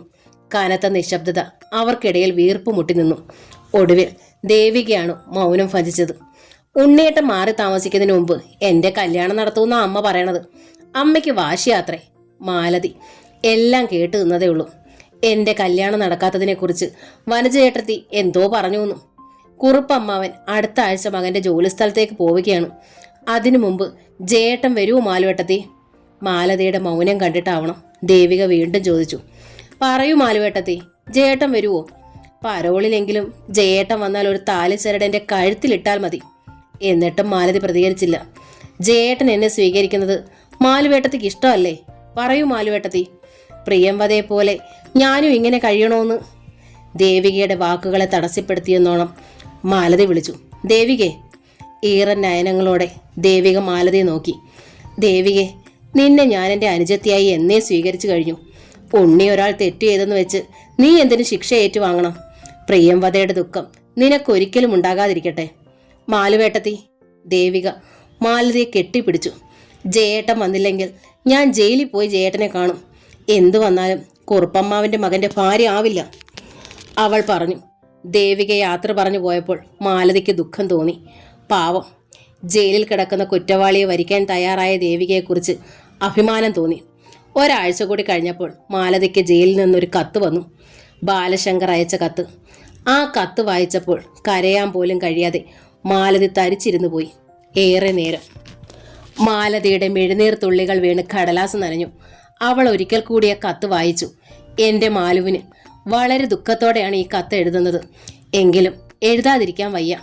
നിനക്കും പ്രിയംവദയ്ക്കും ദുഃഖമുണ്ടെന്നറിയാം. നിന്നെയും പ്രിയംവദയും കുട്ടികളെയും കാണാനുള്ള കൊതി ഇല്ലാഞ്ഞിട്ടല്ല.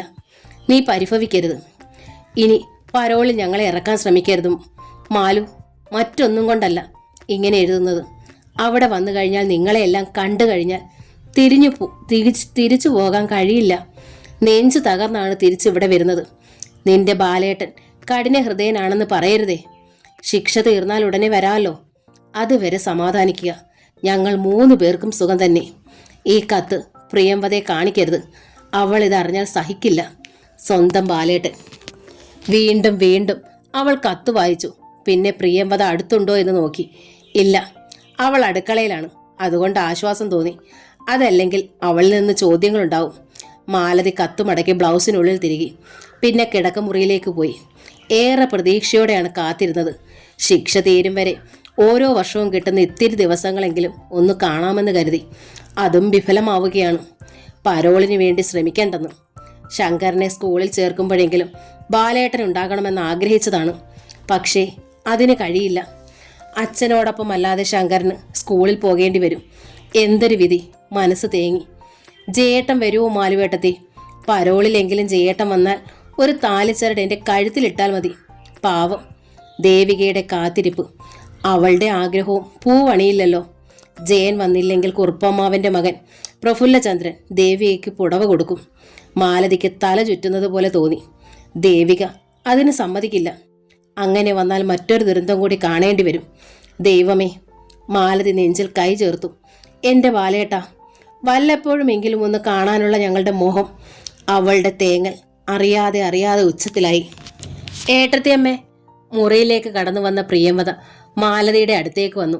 പ്രിയംവദയിൽ നിന്നും മുഖം മറയ്ക്കുവാൻ മാലതി ഒരു വിഫല ശ്രമം നടത്തി. ഏട്ടത്തിയമ്മ എന്തിനാ കരയണത്? ഒന്നുമില്ല. മാലതി സാരിത്തുമ്പ് കൊണ്ട് മുഖം തുടച്ചുകൊണ്ട് അടുക്കളയിലേക്ക് പോയി. ബാലേട്ടനെ ഓർത്താണ് മാലുവേട്ടത്തി കരയുന്നതെന്ന് പ്രിയംവദയ്ക്ക് അറിയാമായിരുന്നു. പരോള് കിട്ടിയാൽ ഉടനെ വരുമെന്ന് പറഞ്ഞാണ് ബാലേട്ടൻ പോയിരിക്കുന്നത്. ബാലേട്ടൻ വരാൻ സമയമായിരിക്കുന്നു. ഇപ്രാവശ്യം അവർ വരുമ്പോൾ ദേവികയുടെ കഴുത്തിൽ ഒരു താലിച്ചരട് കെട്ടിയിട്ട് പോയാൽ മതിയെന്ന് ജയേട്ടനോട് പറയണം. ദേവിക ഒരിക്കലും തന്നെ പോലെ ആകരുത്. നാളകളിലെങ്കിലും അവൾക്ക് അവളുടെ ജയേട്ടനെ തിരിച്ചു കിട്ടുമല്ലോ. നഷ്ടപ്പെട്ടത് മുഴുവൻ തനിക്കാണ്, തനിക്ക് മാത്രം. ഇങ്ങനെ ദുഃഖിക്കാൻ മാത്രമായി വെറുതെ ഒരു ജന്മം. ഒന്നും ആശിക്കാതെ, ഒന്നും പ്രതീക്ഷിക്കാതെ മരണം വരെ ജീവിക്കുക. അച്ഛ എന്ന് ഉണ്ണിയേട്ടനെയും അമ്മയെന്ന് തന്നെയും വിളിച്ചുകൊണ്ട് നടക്കുന്ന പിഞ്ചോമനകളെ സ്വപ്നം കണ്ടുകൊണ്ട് എത്രയോ രാവുകൾ കൊഴിഞ്ഞു വീണിരിക്കുന്നു. ആൻറ്റി, എപ്പോഴാണ് എന്നെ സ്കൂളിലേക്ക് കൊണ്ടുപോകുന്നത്? ശങ്കരൻ പ്രിയംവദയോട് ചോദിച്ചു. പൂജയ്ക്ക് എഴുത്തിയിരുത്തിയത് മുതൽ ശങ്കരന്റെ ചോദ്യമാണിത്. ലക്ഷ്മിയോടൊപ്പം സ്കൂളിൽ പോകാൻ അവന് തിടുക്കമായി. സ്കൂള് തുറക്കട്ടെ ശങ്കര, അന്നേരം കൊണ്ടുപോവാം. എന്നാ സ്കൂള് തുറക്കുന്നത്? അടുത്ത മാസം. അച്ഛയും ചിറ്റപ്പായ സ്കൂളിൽ കൊണ്ടുപോകാൻ വരുമോ? വീണ്ടും അവന്റെ ചോദ്യം. പ്രിയംവദ അവനെ വാരിയെടുത്തു. വരുമോ ആൻറ്റി? അച്ഛ വരുമോ? വരും ശങ്കര. ശങ്കരനെ സ്കൂളിൽ ചേർക്കുമ്പോൾ അച്ഛ വരാതിരിക്കുവോ? അവൾ ശങ്കരനെ എടുത്തുകൊണ്ട് മുറ്റത്തേക്കിറങ്ങി. വിഷയം മാറ്റുന്നതിന് വേണ്ടി ശങ്കരനോട് ഓരോ കാര്യം പറഞ്ഞ് ഗേറ്റിനടുത്തേക്ക് ചെന്നു നിന്നു. വഴിയിലേക്ക് നോക്കി നിൽക്കെ ദൂരെ നിന്നും രേവമ്മായി വരുന്ന കണ്ടു. എവിടെയോ പോയിട്ട് വരുന്ന വഴിയാണ്. ശങ്കരമംഗലത്തിന് മുൻപിലെത്തിയപ്പോൾ രേവമ്മായി മുഖം തിരിച്ചു. ആൻറ്റി, ദാ അമ്പാടിയമ്മ. ശങ്കരൻ വിളിച്ചു കാണിച്ചു. പ്രിയംവദ ദൃഷ്ടി മാറ്റി. അമ്പാടിയമ്മേ! ശങ്കരൻ ഉറക്കെ വിളിച്ചു. മിണ്ടാതിരിക്കു ശങ്കര, പ്രിയംവദ ശാസിച്ചു. രേവതി അമ്മ തിരിഞ്ഞു നോക്കുക പോലും ചെയ്യാതെ വേഗത്തിൽ നടന്നു. അമ്പാടി അമ്മയ്ക്ക് വലിയ പവറാ. ശങ്കരൻ മുഖം കുത്തി വീർപ്പിച്ചു. പിന്നെയും ദിവസങ്ങൾ കടന്നുപോയി. സ്കൂള് തുറക്കുന്ന ദിവസം എടുത്തു. മാലുവേട്ടത്തി, ബാലേട്ടൻ വരുവോ? പ്രിയംവദ കൂടെ ചോദിച്ചു. മാലതി കഴിയുന്നതും വരില്ലെന്ന് എങ്ങനെയാണ് ഇവളോട് പറയുക? ശങ്കരനെ സ്കൂളിൽ ചേർക്കുന്നതിലുപരി അവരെയൊക്കെ ഒന്ന് കൺകുളിർക്കെ കാണാനുള്ള ആഗ്രഹമാണ് പ്രിയംവദയ്ക്ക്. അത് മാലതിക്കും അറിയാം. ദേവികയും ഇടയ്ക്കിടെ വന്ന് ചോദിക്കും, മാലുവേട്ടത്തി, ജയേട്ടനൊക്കെ എന്നാണ് വരിക? വരും എന്ന ഒറ്റ വാക്കിൽ മറുപടി കൊടുക്കാനേ തനിക്ക് കഴിയൂ. ശങ്കരനെ സ്കൂളിൽ ചേർക്കാൻ മാലതിയും പ്രിയംവദയും കൂടിയാണ് പോയത്. വീടിനടുത്തുള്ള ഗവൺമെന്റ് സ്കൂളിലാണ് ശങ്കരനെ ചേർത്തത്. ബാലേട്ടൻ ഉണ്ടായിരുന്നെങ്കിൽ ലക്ഷ്മി പഠിക്കുന്ന ഇംഗ്ലീഷ് മീഡിയം സ്കൂളിലെ ചേർക്കുമായിരുന്നുള്ളൂ. വളരെ ദുഃഖത്തോടെയാണ് മാലതി മലയാളം മീഡിയത്തിൽ ചേർത്തത്. കൃഷ്ണശങ്കർ എന്നാണ് സ്കൂളിൽ കൊടുത്ത പേര്. ശങ്കരനെ സ്കൂളിൽ ചേർത്തിട്ട് തിരിച്ചു വരും വഴി ഉണ്ണിയെയും വനജയും കണ്ടു. അപ്രതീക്ഷിതമായിരുന്ന കൂടിക്കാഴ്ച. ഉണ്ണിയേട്ടനെയും ഭാര്യയെയും ഒന്നിച്ചൊരിക്കലും കണ്ടുമുട്ടരുതെന്ന് ആഗ്രഹിച്ചവളാണ് പ്രിയംവദ. ഉണ്ണിയും അങ്ങനെ ആഗ്രഹിച്ചിരുന്നു. പക്ഷേ നനച്ചിരിക്കാതെ കണ്ടുമുട്ടിയിരിക്കുന്നു. വനജയെ ഗൈനക്കോളജിസ്റ്റിനെ കാണിച്ചിട്ട് വരുന്ന വഴിയായിരുന്നു. ദൂരെ വെച്ച് കണ്ടിരുന്നെങ്കിൽ എങ്ങനെയും മാറിപ്പോകാമായിരുന്നു. ഉണ്ണിയുടെ നെഞ്ചിടിപ്പ് ദ്രുതഗതിയിലായി. കാമുകയും ഭാര്യയും ഒന്നിച്ച് കാണേണ്ടി വരുന്ന ഗതികേട്. കാണാത്ത ഭാവത്തിൽ നടക്കാൻ തുടങ്ങുമ്പോഴാണ് ശങ്കരൻ വിളിച്ചത്. ഹായ് ഉണ്ണിമാമൻ. ആ ശബ്ദം പോലും ഉണ്ണിയിൽ നടുക്കമുണ്ടാക്കി. മാലതി ശങ്കരന്റെ വായ് പൊത്തിപ്പിടിച്ചു. അപ്പോഴേക്കും ഉണ്ണി നിന്നു കഴിഞ്ഞിരുന്നു. മാലതിയും പ്രിയംവദയും വനജയെ ആദ്യമായി കാണുകയായിരുന്നു. ഉണ്ണിക്ക് പിന്നാലെ വനജയും നിന്നു. ശങ്കരൻ ഓടി അവരുടെ അടുത്തേക്ക് ചെന്നു. ഉണ്ണിമാമൻ എവിടെ പോയതാ? ശങ്കരൻ ഉണ്ണിയുടെ കയ്യിൽ പിടിച്ചു. മുഖത്ത് വന്ന ജാള്യം മറച്ചു പിടിക്കാൻ ശ്രമിച്ചുകൊണ്ട് ഉണ്ണി ചോദിച്ചു, ശങ്കരൻ എവിടെ പോയി? സ്കൂളിൽ 1ാം ക്ലാസ്സിൽ ചേർന്നു. ഇനി ശങ്കരൻ എന്നല്ല പേര്, കൃഷ്ണശങ്കരൻ എന്നാ. എന്നിട്ട് അവൻ ഉണ്ണിയുടെ അടുത്ത് നിന്ന വനജയെ നോക്കി ചോദിച്ചു, ഇതാരാ ഉണ്ണിമാമ? ഒത്തിരി വയറുള്ള ഈ ചേച്ചി. അവന്റെ ചോദ്യം കേട്ടപ്പോൾ വനജയ്ക്ക് ചിരി വന്നു. ഞാൻ തനിച്ചല്ല, ദാ അമ്മേ ആൻറ്റിയും. ശങ്കരൻ വിരൽ ചൂണ്ടിയിടത്തേക്ക് നോക്കുവാൻ ഉണ്ണി ഭയന്നു. ഇതാരാ ഈ ചെക്കൻ? വനജ ചോദിച്ചു. ഞാൻ ചെക്കനൊന്നും അല്ല, ശങ്കരനാ, കൃഷ്ണശങ്കരൻ. ശങ്കരൻ തിരുത്തി. ശങ്കരമംഗലത്തെ ബാലേട്ടന്റെ മകനാണ്. ഉണ്ണി ശബ്ദം താഴ്ത്തി പറഞ്ഞു. ഓ, ജയിലിൽ കിടക്കുന്ന ദേവികയുമായിട്ട് ലോഹ്യത്തിലായിരുന്നത് അയാളുടെ അനുജനല്ലേ? വനജ ചോദിച്ചു. ഉണ്ണിയുടെ തലയ്ക്ക് മുകളിലേക്ക് ആകാശം ഇടിഞ്ഞു വീഴുന്നത് പോലെ തോന്നി. അപ്പോഴേക്കും മാലതി അവിടെ എത്തി. ശങ്കര, ഇവിടെ വരൂ. മാലതി ശങ്കരനെ പിടിച്ചു. ദാ അമ്മേ, ഉണ്ണിമാമൻ. ശരി ശരി, നീ വാ. മാലതി ശങ്കരനെ പിടിച്ചു വലിച്ചു നടന്നു. ഉണ്ണിയെയും വനജയും മുഖമുയർത്തി ഒന്ന് നോക്കുക പോലും ചെയ്തില്ല. ഉണ്ണിക്ക് കടുത്ത വേദന തോന്നി. മാലതിയോടൊപ്പം നടക്കുന്ന പ്രിയംവദയുടെ കണ്ണിൽ ആരും കാണാതെ ഒരു തുള്ളി നീർ പൊടിഞ്ഞു. ശങ്കരനെ പിടിച്ചോണ്ടു പോയതാരാ? വനജ മാലതി നടന്നു നീങ്ങുന്നത് നോക്കി നിന്നുകൊണ്ട് ചോദിച്ചു.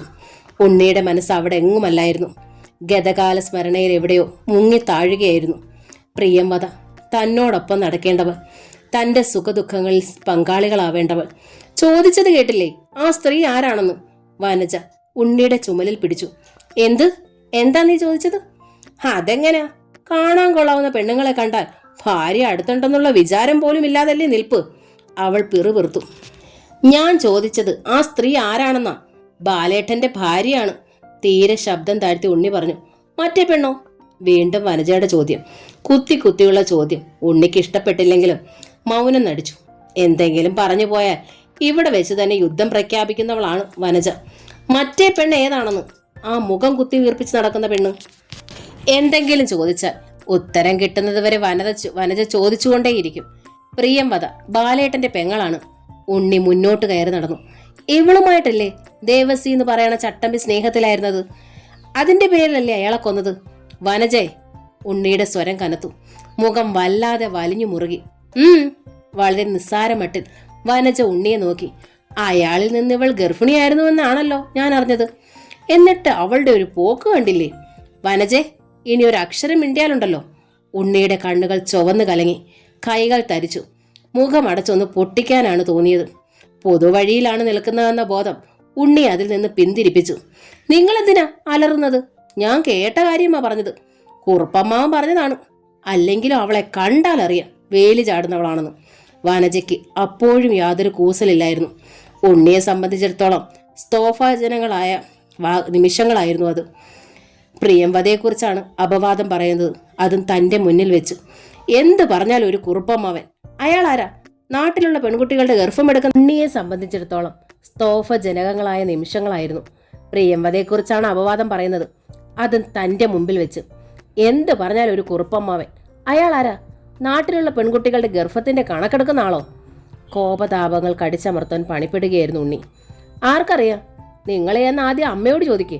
അയാൾ അത് പറഞ്ഞപ്പോൾ അമ്മയും കൂട്ടിയേർന്നതാണ്. അങ്ങനെയാണെങ്കിൽ രണ്ടുപേരും കൂടി ആയിരിക്കും കണക്കെടുക്കുന്നത്. വനജയ്ക്ക് ദേഷ്യമായി.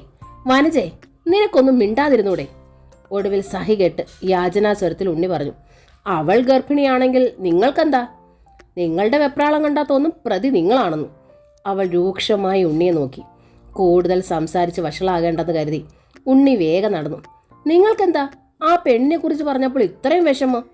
ദേവികയെ പോലെ നിങ്ങളും. വാക്കുകൾ പൂർത്തിയാക്കുന്നതിന് മുമ്പ് ഉണ്ണി കുറെ അകലം ചെന്നിരുന്നു. വനജയ്ക്ക് ദേഷ്യം തോന്നി. അവളും ഉണ്ണിയെ ശ്രദ്ധിക്കാതെ വേഗം നടന്നു. മാലതിയും പ്രിയംവദയും വീട്ടിലെത്തുമ്പോൾ അവരെ കാത്ത് ബാങ്കിൽ നിന്നും വന്ന ആളുകൾ നിൽപ്പുണ്ടായിരുന്നു. സ്ഥലം ഈട് വെച്ച് പണം വാങ്ങിയതിൻ്റെ പലിശ അടച്ചിട്ടില്ല എന്ന് അപ്പോഴാണ് മാലതി ഓർത്തത്. ദൈവമേ, എന്തിനായിരിക്കും ഇവർ വന്നിരിക്കുന്നത്? ഇടറുന്ന കാലടികളോടെയാണ് ഓരോ ചുവടും മുന്നോട്ട് വെച്ചത്. പ്രിയംവദ അതൊന്നും അറിഞ്ഞിരുന്നില്ല. അവളുടെ മനസ്സ് ഉണ്ണിയിലായിരുന്നു. വനജയ്ക്ക് പ്രസവം അടുത്തതുകൊണ്ട് ഡോക്ടറെ കാണിക്കാൻ കൊണ്ടുപോയതായിരിക്കും. പലതും ഓർത്ത് പൂമുഖത്തേക്ക് കയറാൻ തുടങ്ങിയപ്പോഴാണ് അപരിചിതരായ ആളുകളെ കണ്ടത്. പ്രിയംവദ മാലതിയെ നോക്കി. മാലുവേട്ടത്തി വിയർപ്പിൽ കുളിക്കുകയാണ്. ഞങ്ങൾ കുറേ നേരമായി വന്നിട്ട്, മധ്യവയസ്സ് കഴിഞ്ഞ ഒരാൾ പറഞ്ഞു തുടങ്ങി. ബാങ്കിൽ നിന്ന് ഞങ്ങൾ നോട്ടീസ് പലവട്ടം അയച്ചിട്ടുണ്ട്. പലിശ പോലും അടച്ചിട്ടില്ല. മാലതി മുഖം കുനിച്ച് നിന്നതേ ഉള്ളൂ. മുതലും പലിശയും നാളെയെങ്കിലും അടയ്ക്കാമെങ്കിൽ ജപ്തിയിൽ നിന്ന് നിങ്ങളെ ഒഴിവാക്കാം. അപ്പോഴാണ് പ്രിയംവദ എല്ലാവരെയും ശ്രദ്ധിക്കുന്നത്. ബാങ്കിലെ ഉദ്യോഗസ്ഥന്മാർ തൻ്റെ പേരുള്ള വസ്തുവാണ് പണയം വെച്ചിരിക്കുന്നത്. എന്നാലും ബാലേട്ടനെയും കൊച്ചേട്ടനെയും ഹരിയേട്ടനെയും രക്ഷപ്പെടുത്താൻ കഴിഞ്ഞില്ല. ആ വസ്തു ഇനിയും തനിക്ക് എന്തിനാണ്? എന്താ, നാളെ പണം തിരിച്ചടയ്ക്കുമോ? പ്രിയംവദയോടായിരുന്നു ചോദ്യം. അവൾ നിസ്സഹായയായി മാലതിയെ നോക്കിയതേ ഉള്ളൂ. സാർ, ഒരാഴ്ചത്തെ സാവകാശം തരുമോ? മാലതി ചോദിച്ചു. അതിന് ഞങ്ങൾക്ക് നിയമമില്ല. ഇന്ന് തന്നെ എല്ലാം തീർക്കേണ്ടതാണ്. പിന്നെ ഒരു ദിവസം കൂടി തരുന്നുവെന്നേ ഉള്ളൂ. ശരി സാർ, നാളെ എങ്ങനെയെങ്കിലും അടയ്ക്കാൻ ശ്രമിക്കാം. എങ്ങനെ രൂപയുണ്ടാകും എന്നറിയാതെയാണ് മാലതി സമ്മതിച്ചത്. ബാങ്ക് ഉദ്യോഗസ്ഥർ യാത്ര പറഞ്ഞിറങ്ങിയപ്പോൾ പ്രിയംവദ ചോദിച്ചു. നാളെ എങ്ങനെ രൂപയുണ്ടാകും ഏട്ടത്തിയമ്മേ? അറിയില്ല. എന്ത് ചെയ്യണമെന്നറിയാതെ നിൽക്കുമ്പോഴാണ് ഗേറ്റ് തുറന്നു വരുന്ന ചാണ്ടിക്കുഞ്ഞിനെ കണ്ടത്. അപ്പോഴേക്കും പ്രിയംവദ അകത്തേക്ക് വലിഞ്ഞു. ചാണ്ടിക്കുഞ്ഞ് തിണ്ണയിലേക്ക് കയറി. ബാങ്കുകാർ ജപ്തിയുമായി വന്നു എന്നറിഞ്ഞു. പണത്തിന് ബുദ്ധിമുട്ടാണെങ്കിൽ ഞാൻ സഹായിക്കാം. ചാണ്ടിക്കുഞ്ഞിന്റെ വാക്കുകൾ കേട്ട് മാലതിയിൽ നടുക്കമുണ്ടായി. ചാണ്ടിക്കുഞ്ഞിന്റെ കണ്ണുകൾ പ്രിയംവദയെ തേടുകയായിരുന്നു. വാതിലിന് മുമ്പിൽ മറഞ്ഞു നിന്നിരുന്ന പ്രിയംവദ അയാൾ പറഞ്ഞത് കേട്ടു. മാലതിയിലുണ്ടായ നടുക്കം അവളിലേക്കും പടർന്നു. മാലതി നിശബ്ദം നിൽക്കുന്നത് കണ്ടപ്പോൾ ചാണ്ടിക്കുഞ്ഞ് വീണ്ടും ചോദിച്ചു. ആവശ്യത്തിനുള്ള പണം ഞാൻ തരാം. എന്താ, തരട്ടെ? വേണ്ട, പൊടുന്നനെ മാലതി ശബ്ദിച്ചു. ചേച്ചി എന്നെ തെറ്റിദ്ധരിച്ചിരിക്കുകയാണ്. മറ്റൊരു ഉദ്ദേശവും എനിക്കില്ല. പണം കൊടുത്ത് ആരെയും പ്രലോഭിപ്പിക്കുന്നവനുമല്ല ഞാൻ. ചാണ്ടിക്കുഞ്ഞ് ശരിക്കും അഭിനയിക്കാൻ തുടങ്ങിയിരുന്നു. വെറുതെ തരുന്നതല്ലല്ലോ, പിന്നെന്താ, എന്നെങ്കിലും മടക്കി തന്നാ മതി. അതുകൊണ്ടല്ല, ഞങ്ങളോട് ദേഷ്യം തോന്നുകയും അരുത്. ദയവ് ചെയ്ത് നിർബന്ധിക്കരുത്. അതൊരു അപേക്ഷയായിരുന്നു.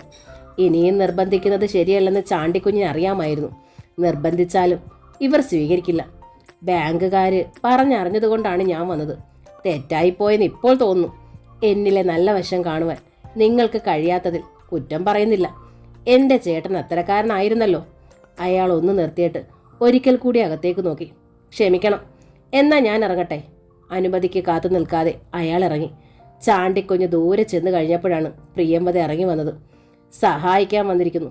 പണം കണ്ടാൽ നമ്മൾ മയങ്ങുമെന്നായിരിക്കും അയാൾ ധരിച്ചിരിക്കുന്നത്. പ്രിയംവദ ദേഷ്യം കടിച്ചമർത്തി.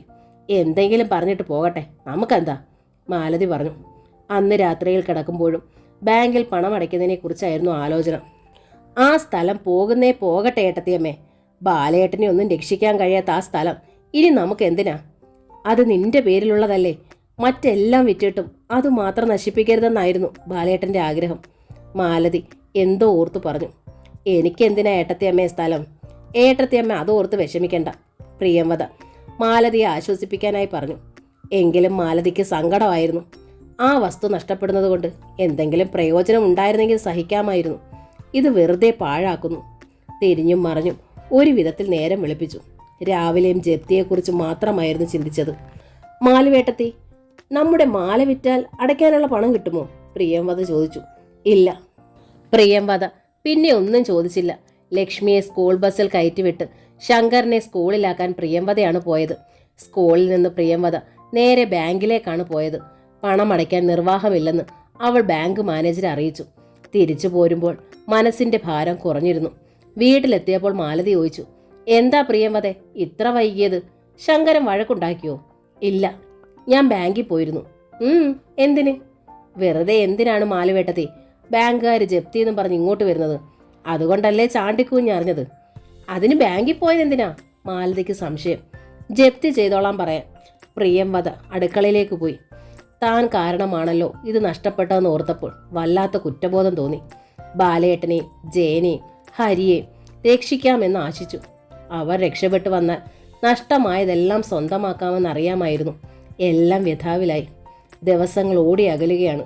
ശങ്കരനെ സ്കൂളിൽ കൊണ്ടുപോകുന്നതും തിരിച്ചു കൊണ്ടുവരുന്നതും പ്രിയംവദയാണ്. സമയം പോകാൻ അവൾക്ക് നല്ലൊരു മാർഗമായി. അന്നും ശങ്കരനെ സ്കൂളിലാക്കിയിട്ട് മടങ്ങുകയായിരുന്നു പ്രിയംവദ. ഊടുവഴി കടക്കുമ്പോഴാണ് ദേവിക വിളിച്ചത്. കൂട്ടിനൊരാളെ കിട്ടിയതിൽ പ്രിയംവദയ്ക്കും സന്തോഷമായി. ദേവിക എവിടേക്കാ? പ്രിയംവദ ചോദിച്ചു. ശങ്കരമംഗലത്തേക്ക് വരികയായിരുന്നു. പ്രിയംവദ അറിഞ്ഞോ? ഉണ്ണിയേട്ടൻ്റെ ഭാര്യ പിണങ്ങിപ്പോയി. ദേവിക പുഞ്ചിരിച്ചുകൊണ്ട് പറഞ്ഞു. എന്തിന്? പ്രിയംവദ വിസ്മയത്തിൽ ദേവികയെ നോക്കി. കഴിഞ്ഞ ദിവസം മാലുവേട്ടത്തെയും പ്രിയംവദയെ അവർ കണ്ടില്ലേ? അന്ന് തുടങ്ങിയ വഴക്ക 2 ദിവസം മുമ്പ് പിണങ്ങിപ്പോക്കിൽ അവസാനിച്ചു. ഞങ്ങളെ കണ്ടതിന് അവർ വഴക്ക് പിടിക്കുന്നത് എന്തിനാ? പ്രിയംവദയ്ക്ക് ഒന്നും മനസ്സിലായില്ല. എന്തോ എനിക്കറിഞ്ഞൂടാ. ദേവിക ഒഴിഞ്ഞു മാറാൻ ശ്രമിച്ചു. സത്യം പറഞ്ഞാൽ പ്രിയംവദ സങ്കടപ്പെടും. വീട്ടിൽ നടന്നതൊന്നും പറയരുതെന്ന് വിചാരിച്ചാണ് ഇറങ്ങിയത്. പക്ഷേ തൻ്റെ ശുദ്ധഗതി കൊണ്ട് പറഞ്ഞുപോയി. വനജേട്ടത്തി പറഞ്ഞതൊന്നും പ്രിയംവദയോട് പറയാൻ കൊള്ളില്ല. പ്രിയംവദേ, ജേട്ടൻ വരാറായോ? വിഷയം മാറ്റുന്നതിന് വേണ്ടി ദേവിക ചോദിച്ചു. ദേവിക ചോദിച്ചത് കേട്ടെങ്കിലും പ്രിയംവദ അത് ശ്രദ്ധിച്ചില്ല. ഉണ്ണിയേട്ടനും ഭാര്യയും വഴക്ക് പിടിച്ചതിനെക്കുറിച്ചാണ് അവൾ ആലോചിച്ചത്. തന്നെയും മാലുവേട്ടത്തെയും കണ്ടത് മുതൽക്കാണെങ്കിൽ തീർച്ചയായും തൻ്റെ പേരിലായിരിക്കും വഴക്ക്. ഉണ്ണിയേട്ടൻ്റെ ഭാര്യയ്ക്ക് എന്തെങ്കിലും സംശയം ഉണ്ടായിരിക്കുമോ? പിണങ്ങിപ്പോകുവാൻ വനജ തയ്യാറായെങ്കിൽ നിസ്സാര വഴക്കായിരിക്കില്ല. പ്രിയംവദേ, നീ എന്താ ആലോചിക്കുന്നത്? വനജേട്ടത്തി പിണങ്ങിപ്പോയതാണോ? ദേവിക ചിരിച്ചു. അതത്ര കാര്യമാക്കാനില്ല പ്രിയംവദേ. ആഴ്ചയിലൊരിക്കൽ വീട്ടിലെ ഉള്ളതാണിത്. ഉണ്ണിയേട്ടൻ സമ്മതിച്ചില്ലെങ്കിൽ പുള്ളിക്കാരി കാര്യമില്ലാതെ വഴക്ക് പിടിക്കും. അതൊരു സൂത്രപ്പണിയാ. എന്നിട്ട് പിണങ്ങി ഒരു പോക്കും പോകും. പിന്നെ കുറേ നേരം മൗനം പാലിച്ചിട്ട് വിഷാദത്തോടെ തുടർന്നു. അച്ഛൻ്റെ കാര്യം ഓർക്കുമ്പോഴാണ് പ്രയാസം. എല്ലാം കണ്ടും കേട്ടും ഒരു മിണ്ടാ പ്രാണിയെപ്പോലെ ചാരുകസേരയിൽ കിടക്കും. ചിലപ്പോൾ തനിച്ചിരുന്ന് കരയും. അച്ഛൻ കരയണത് കാണുമ്പോൾ നെഞ്ചു പൊട്ടിപ്പോകും പ്രിയേ. ഇടനെഞ്ചു പൊട്ടി തകർന്നുകൊണ്ടാണ് ദേവിക അത് പറഞ്ഞത്. അപ്പോൾ ലക്ഷ്മിക്കുട്ടിയെ എന്നുള്ള ഗോവിന്ദമാമൻ്റെ വിളിയാണ് പ്രിയംവദയുടെ കാതിൽ മുഴങ്ങിയത്. പാവം ഗോവിന്ദമാമൻ, രേവമായി വരച്ച വൃത്തത്തിനുള്ളിൽ വീർപ്പ് മുട്ടുന്ന മനുഷ്യൻ. വീണ്ടും ദേവികയുടെ ചിലമ്പിച്ച സ്വരം. അച്ഛൻ എന്നെ ഓർത്ത ദുഃഖം മുഴുവൻ എന്നെ കാണുമ്പോഴാ കരയണത്. ജയേട്ടനൊന്ന് വന്നിരുന്നെങ്കിൽ. ദേവിക ശബ്ദമില്ലാതെ തേങ്ങി. ഉടനെ എങ്ങാനും വരുവോ ജയേട്ടൻ പ്രിയംവദേ? പ്രിയംവദയുടെ മിഴികളും സജലങ്ങളായി. വീടടുത്തത് അറിഞ്ഞില്ല. ശങ്കരമംഗലത്തേക്ക് കയറുമ്പോൾ പ്രിയംവദ ചോദിച്ചു, ഇവിടേക്കാ വരുന്നതെന്ന് രേവമായി അറിഞ്ഞില്ലേ? ഇപ്പോൾ പാടത്ത് മരുന്നടിക്കുക. പണിക്കാരെ നോക്കാൻ അമ്മയാ പോയിരിക്കുന്നത്. അച്ഛനോട് പറഞ്ഞിട്ടാ ഞാൻ പോന്നത്. മാലതി അടുക്കളയിലായിരുന്നു. ദേവികയെ കണ്ടപ്പോൾ മാലതിക്ക് സന്തോഷത്തെക്കാളേറെ സങ്കടമാണ് തോന്നിയത്. എപ്പോൾ വന്നാലും ജയേട്ടൻ വരുമോ എന്നുള്ള അവളുടെ ചോദ്യത്തെ നേരിടാനാവാതെ മാലതിക്ക് വിഷമിക്കേണ്ടി വരും. ജയന്റെ വിശേഷങ്ങൾ അറിയുന്നതിന് വേണ്ടിയാണ് ഓടി വരുന്നത്. ദേവിക എന്താ നിന്ന് കളഞ്ഞത്? ഇങ്ങോട്ട് വാ. മാലതി പുഞ്ചിരിച്ചുകൊണ്ട് ക്ഷണിച്ചു. ദേവിക വാതിലിൽ പിടിച്ചുകൊണ്ട് നിൽക്കുകയായിരുന്നു. അപ്പോൾ പ്രിയംവദയാണ് പറഞ്ഞത്, മാലുവേട്ടത്തെ അറിഞ്ഞോ? ശങ്കരനെ സ്കൂളിൽ ചേർത്തിട്ട് വരുമ്പോൾ ഉണ്ണിയേട്ടനെ കണ്ടില്ലേ? അതിന് ഉണ്ണിയേട്ടൻ്റെ ഭാര്യ വഴക്ക് പിടിച്ചു പോയെന്നു. നേരാണോ ദേവികെ? മാലതി ചോദിച്ചു. അതെ എന്നവൾ തലയിളക്കി. ഉണ്ണിയോട് ഞങ്ങൾ സംസാരിച്ചിട്ട് പോലും ഇല്ലല്ലോ. പിന്നെന്താ? അതറിയില്ല. കുറുപ്പമ്മാവൻ എന്തോ പറഞ്ഞു കൊടുത്തിട്ടുണ്ടെന്ന് തോന്നുന്നു, ദേവിക പറഞ്ഞു. പ്രിയംവദ വേഷം മാറാനായി പോയപ്പോൾ ദേവിക മാലതിയുടെ അടുത്തെത്തി. മാലുവേട്ടത്തി, ജയേട്ടൻ എന്നാ വരിക? അറിയില്ല ദേവികെ. മാലതി കൈമലർത്തി. പരോള് കിട്ടുമെന്ന് പറഞ്ഞിട്ടോ? ദേവികയ്ക്ക് സംശയം. കിട്ടിയാൽ ഉടനെ വരും. അടുത്ത മാസം കുറുപ്പമ്മാവൻ്റെ മകൻ വരുമെന്നാ പറഞ്ഞത്. വന്നാൽ ഉടനെ കല്യാണം നടത്തും. അതിനു മുമ്പ് ജയേട്ടൻ വരുമോ മാലുവേട്ടത്തി? വരില്ലെന്ന് ദേവികയോട് പറഞ്ഞാൽ അവൾ നെഞ്ചു തകർന്ന് കരയും. ശിക്ഷ കഴിയുന്നത് വരെ അവരാരും വരില്ല. ശിക്ഷ തീരണമെങ്കിൽ ഇനി നാളുകളേറെ വേണം. ജയിൽ എവിടാണെന്ന് മാലുവേട്ടത്തിക്ക് അറിയൂ? എന്തോ ഓർത്തു നിന്നിട്ട് ദേവിക ചോദിച്ചു. മാലതി അവളെ അവിശ്വസനീയതയോടെ നോക്കി. ജയേട്ടൻ കിടക്കണ ജയില് മാലുവേട്ടത്തിക്ക് അറിയൂ? വീണ്ടും അവൾ ചോദിച്ചു. ഇല്ലെന്നർത്ഥത്തിൽ മാലതി തല ഇരുവശത്തേക്കും ചലിപ്പിച്ചു. ആരോട് ചോദിച്ചാൽ അറിയാം മാലുവേട്ടത്തി? എന്തിനാ ദേവികയെ ഇതൊക്കെ അറിയുന്നത്? അറിഞ്ഞിരിക്കാനാണ്. കല്യാണം നിശ്ചയിച്ചാൽ എനിക്ക് ജയേട്ടൻ്റെ അടുത്ത് പോകണം. ഈ കഴുത്തിൽ ജയേട്ടനെ കൊണ്ടൊരു താലി അണിയിക്കണം. അവളുടെ സ്വരം ദൃഢമായിരുന്നു. ജയേട്ടനെ എനിക്ക് നഷ്ടപ്പെട്ടാൽ എൻ്റെ അമ്മയ്ക്കും കുറുപ്പമ്മാവനും എൻ്റെ ശവമേ കാണാൻ കിട്ടും. പ്രഫുല്ലചന്ദ്രന് എൻ്റെ ശവത്തിലെ താലി ചാർത്താനാകൂ. ദേവിക മാലതിയുടെ മാറിൽ തല ചേർത്ത് വെച്ച് വിതുമ്പി. തറവാട് എന്ന നോവലിൻ്റെ ഈ ഭാഗം ഇവിടെ പൂർണ്ണമാവുകയാണ്. ഈ നോവൽ നിങ്ങൾക്ക് ഇഷ്ടമായെങ്കിൽ ലൈക്ക് ചെയ്ത് ഷെയർ ചെയ്ത് സബ്സ്ക്രൈബ് ചെയ്യണേ. താങ്ക്